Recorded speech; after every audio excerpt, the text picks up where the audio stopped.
tell me when you want me to go.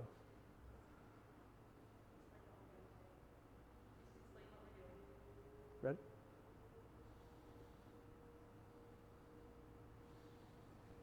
Hi, everybody.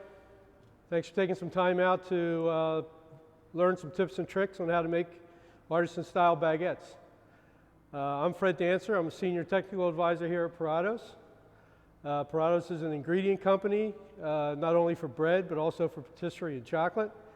And today we're going to be using Sapori Adelia, which is one of our living sourdoughs based on wheat, and authentic durum, which is an innovative product to make great artisan breads. So to get started, ingredients. You have to use flour, salt, water, and we're just going to use the Adelia and the authentic durum. Now it's important what kind of flours you use. If you have too strong a flour, then you're going to have to dial it down a little bit, add some more water, because you want to get that flexibility in making the baguette. So in mixing, we do 5 minutes in low. We try to get more time to absorb the water into the flour, and it also helps with the final mixing time.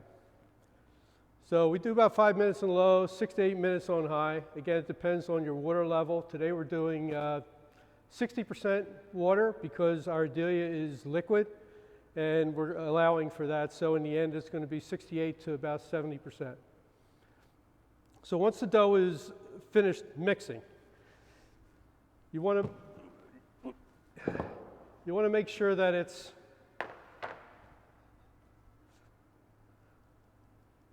developed properly. So you take a piece, you want to make sure that you get that nice window where you can see your fingers. That way you know you have a good developed dough. If it's underdeveloped, it's going to break apart. You're not going to get nice products. And if it's overdeveloped, it's going to be soupy, wet, and again, you're not going to have good structure and a lot of strength in your doughs. So, what we're going to start off first is scaling off the baguette.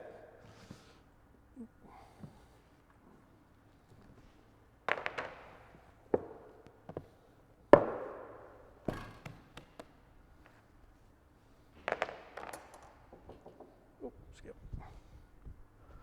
Be right back.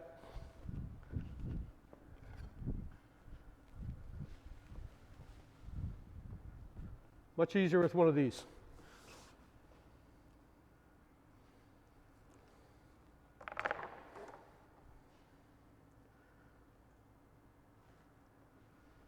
We're going to scale these off at 350 grams.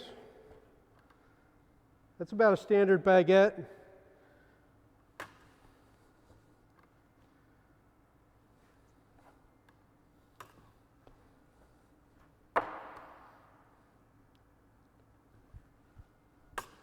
Again, it's real important. Each stage is really important. The dough is the most important of all. It has to be perfectly, because if it doesn't work there, your baguettes aren't going to be nice in the end.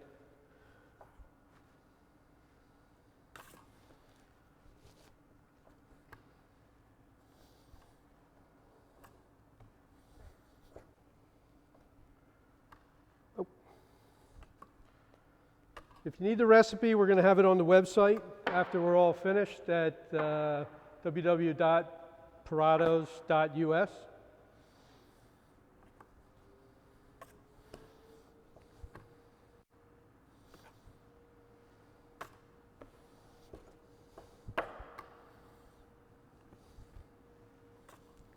Okay, now this is very important.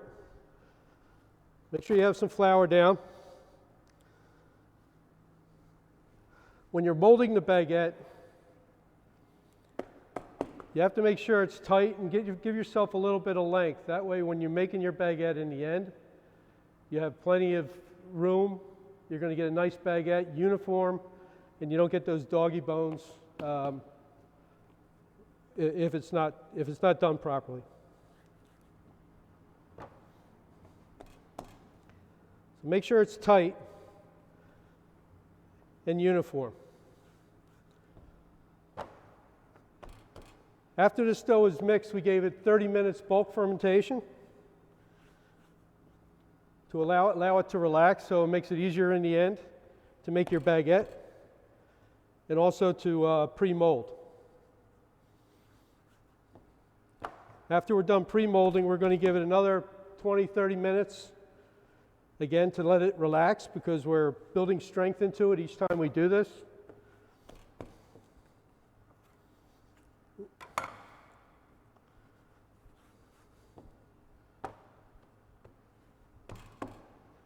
And the strength is good. As you keep building the strength into it, you're going to get a very nice baguette. You get a nice shred, nice cuts.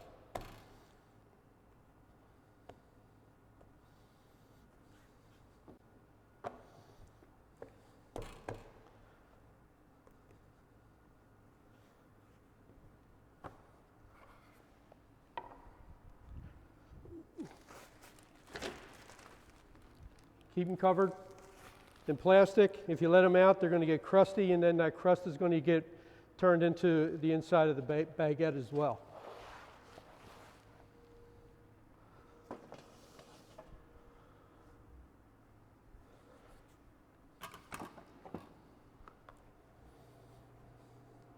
So with the magic of cameras and film, the dough is already prepared so we can start making some baguettes.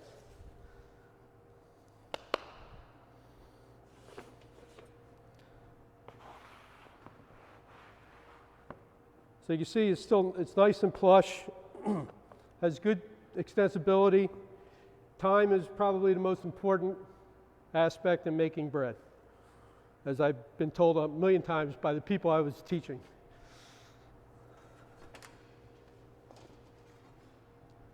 First one we're going to do is the artisan style, or the, like Artisan baguette, France. In France, they go almost 26 inches is their normal size. I usually keep it between 21 to 23 inches.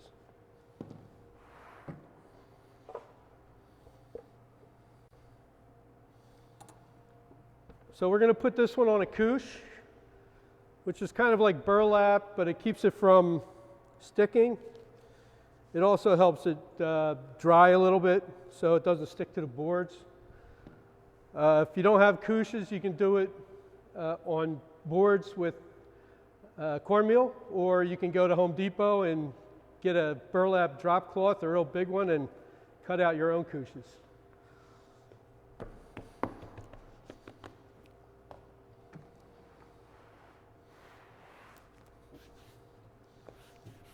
Okay, the idea is not to have too much flour, because you want to get a good tight roll.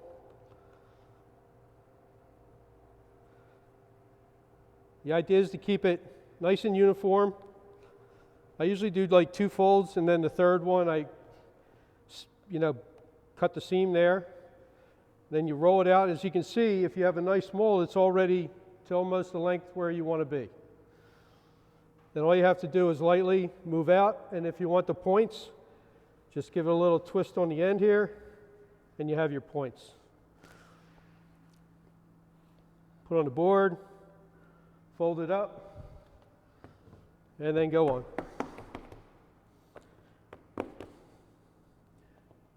Questions?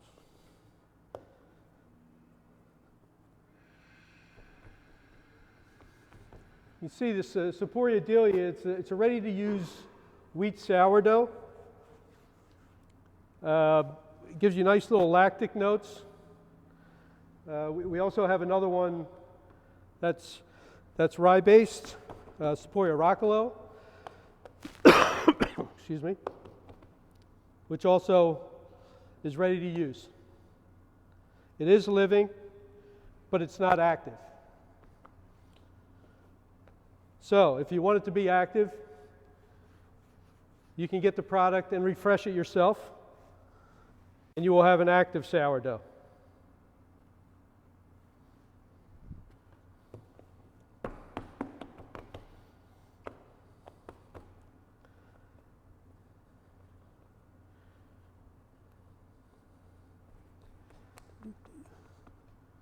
The authentic durum, it's Like I said, it's a very innovative product. It's very unique. It has new enzyme technology. It gives you a nice crust and nice crumb. And it gives you that nice Mediterranean Italian flavor.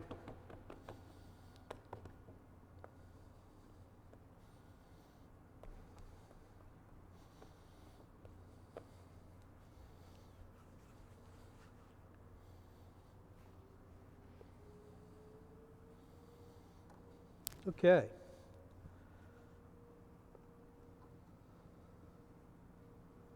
And if you have a rack oven and you don't have a deck oven, then we can do it in the fluted pans.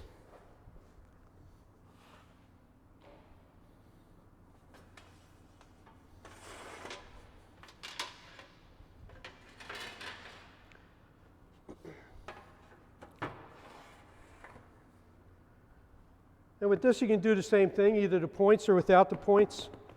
I'm going to do it without the points.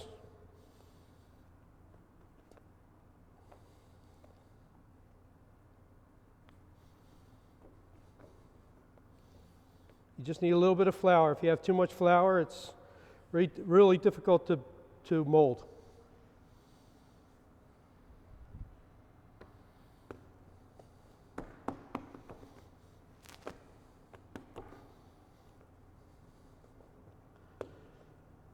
All these the baguettes that are over here, we baked on the deck, even with the fluted pans.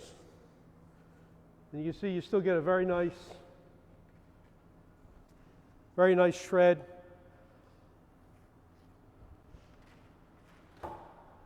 So it really depends up to whatever type of you want to make.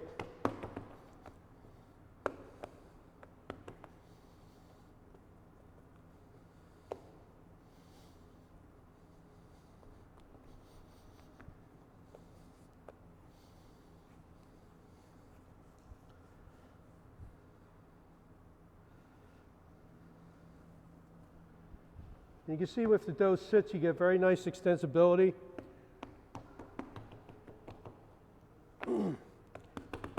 We'd have to give you the recipe, but you can just do it the same as you would do your sourdough. Just use it like a mother dough. Somebody had just asked how we would refresh the Adelia. Again, just use that as the mother dough, mother sour, and then refresh it with whatever flour you want to use. Make your own signature sourdough. After a couple refreshments, because you already have the mother, 3 or 4 refreshments, you'll be able to use it as an active sour.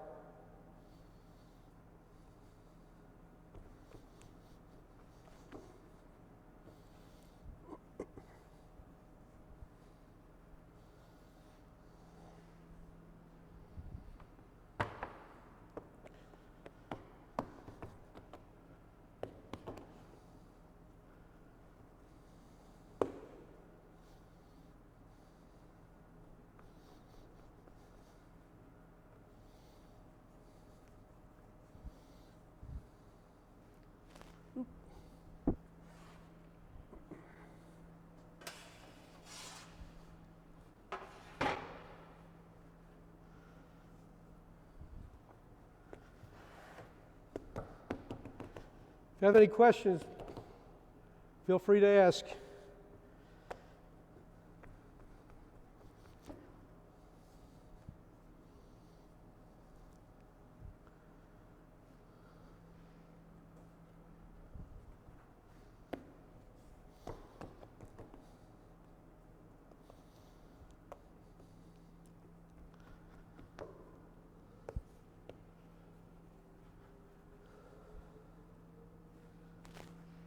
When using the Adelia, your crumb will get nice creamy texture. Should help with the crumb structure as well. And you get that nice golden color after it's baked. As you can see, these are all almost orange. So you get that from the Adelia and the authentic.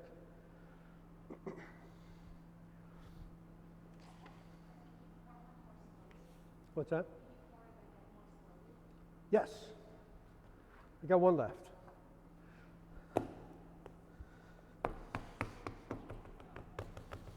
Okay, we're doing the last one a little bit in slow-mo. Fold it, fold it, fold it. So that's the one. You don't want to push your fingers all the way through it. You want to stay nice and calm with your dough. It might bite back. Fold it, fold it. You can see where we have two folds now. And then you just fold it over and seal the seam with the back of your hand. Get a little bit of flour on it so it doesn't stick to the bench. And the idea is to make sure that the middle is the size you want it to be. And then you slowly apply more pressure on the way out. We'll do the pointy one like this. Adjust it so it's all even. The one thing you don't want to do,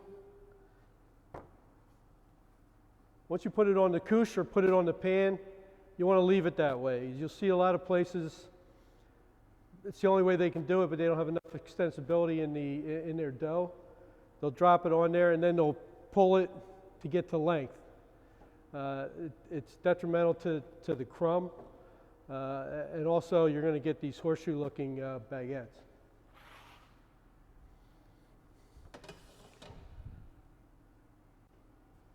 The authentic, with this recipe, normally authentic is 4%. This recipe, I use 3% because we're doing overnight fermentation, which I'm going to talk about a little bit about now. But you can use it at different dosages. If you're making bagels, you can use it at 2%. Flatbread, 2%. It's entirely up to you depending on what product you want to do and the process that you're doing. So you can do direct dough. You need a temperature, the dough temperature needs to be closer to 80. If you're doing overnight, then 75 is a good temperature. With the overnight, right now it'll go into the cooler, let it set up, get cool, put a cover over it, and then take it out the next day and let it sit on the floor for an hour and a half, depending on the temperature of your place. If you're doing direct, I would not recommend a very hot proof box because it'll be a little too aggressive for it. And if you need to do it the same day, my recommendation is to put it on a rack if you have time. I guess time is very crucial to everybody. If you have time, put a rack cover over it, let it sit on the floor for, again, depending on the conditions in your bakery, 2 hours, 2.5 hours. Just let it come up naturally, you get more flavor, and you'll get a much nicer product.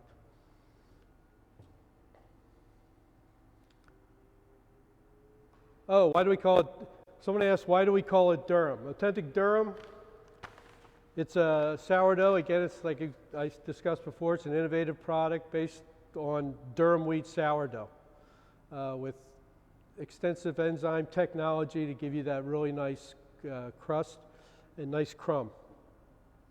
So this is based on Durham flour. So we make this, the flour actually comes from the Puglia region in Italy. And that's why we call it authentic Durham. We also have an authentic origin, which is based on wheat and rye sourdough, and that comes more of a flavor profile of France. Fold 1/3, 1/4. Excuse me. I'm trying to read the question here. Is the first fold 1/3, 1/4, or 1/2 of the width? And the second fold, you're leaving roughly 5% to the end, allowing to secure the seam. I basically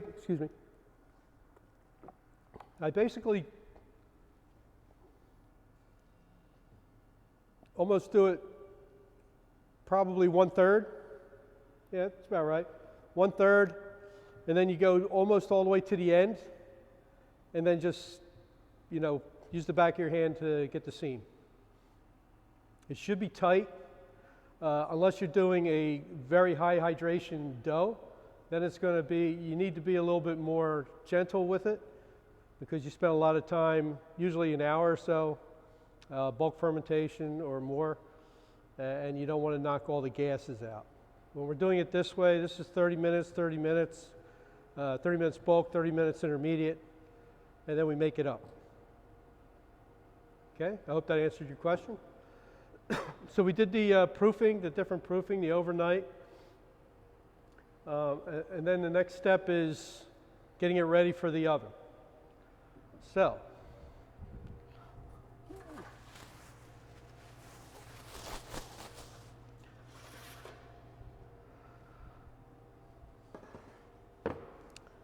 So what we have to do now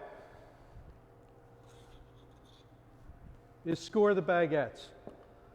I won't show you the one on a couche because that would normally be on the loader in front of the deck oven. So I can do the same with these.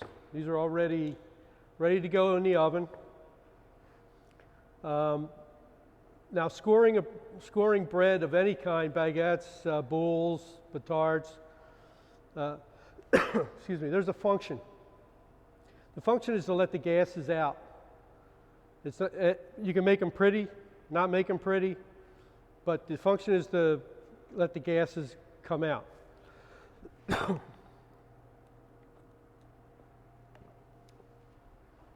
So same with the baguette. What we're going to do, I'm going to use a little rye flour on it. I use rye flour because when you put steam in the oven to bake it, it pretty much stays on there. If you're using regular flour, you might lose some of it because of the protein. So just give it a light dusting, because in the end, somebody has to eat it. People don't like a mouthful of flour.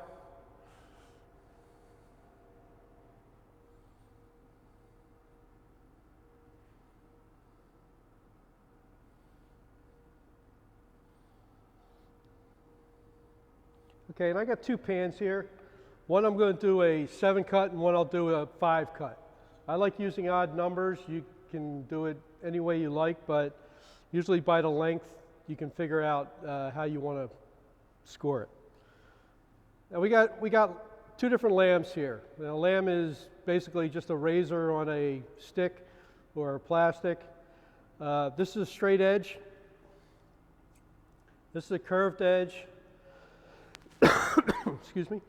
Some people use knives. That's okay as long as it's razor sharp. Always use sharp, new lambs or razors. And the idea is to just get underneath the skin. This one we're going to do 5.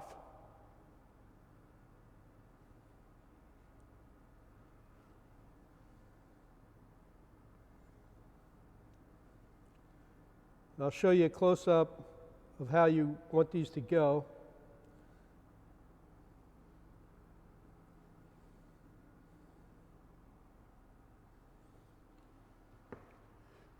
Guess I can come over here.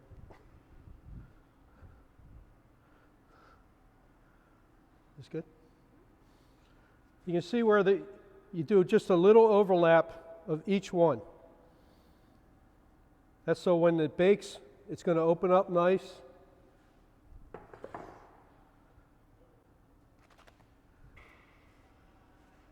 And you'll get that nice shred. That's why it's very important. If you go just straight across, it won't open up. If you ever seen them before with baguettes, you'll just get like these bubbles popping up in the middle if it's not scored properly.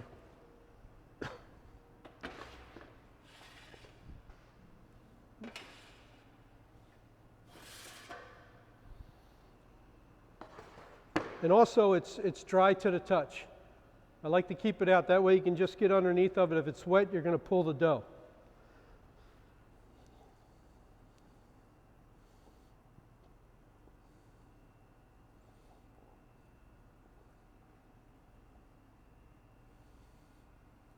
This one we're going to do 7. With the same idea, you still have to overlap a little, but it's not as long as strokes.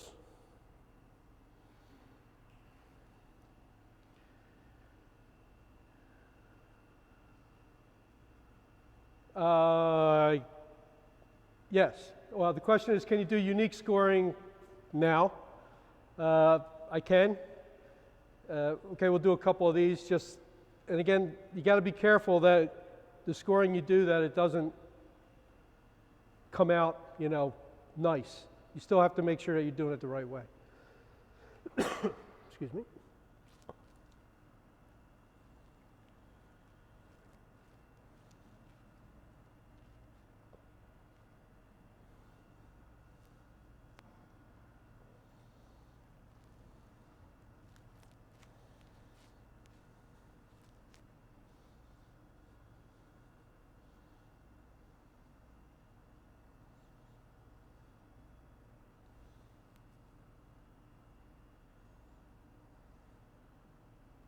You can also do just one right down the middle. You're going to get a really nice baguette just spreading out like this. And I'll do just a normal 7. And again, you can do it this way. You can do it this way. Whatever your preference is, the idea is still just to get underneath.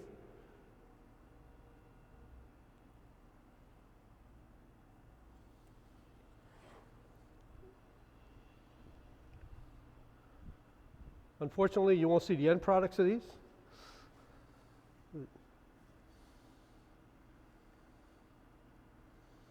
Yeah, you can be creative.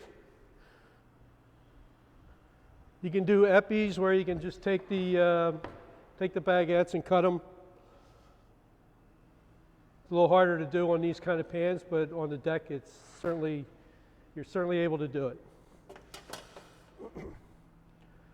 Then they go into the oven. I do the same with the pans as I do with just on the deck. It has to be a very hot oven, 460, 470 top and bottom in a deck oven. The rack oven has to be very hot to start out as well, and they're all kind of different. Every rack oven, as everybody knows, is quite a bit different. But in the deck oven, very, very hot, you'll get that nice burst. The bottom heat helps it out. The gases start moving very quickly, and you'll get that very nice shred. This is the blunt end, and this is the pointy end. A little bit of steam, probably about 5-10 seconds, probably less. And again, depending how much steam your oven gives, that's usually what always is the problem. But steam is essential to get your crust started. Okay. If we don't have any more questions, I appreciate everybody spending some time with me to make some nice artisan baguettes. You can find a recipe from today, or if you need to buy any products, 24/7. Our website at www.puratos.us. If you're making bread, tag your social media posts with hashtag sourdough difference. And we're donating $1 to the Ronald McDonald House in the area. Follow Puratos US on Instagram, Twitter, and Facebook. I guess I better start doing that. To keep track of future Instagram feeds or my link platform for digital services. So if we have any questions, I'll be here all of about 1 more minute. Thank you very much. Stay safe.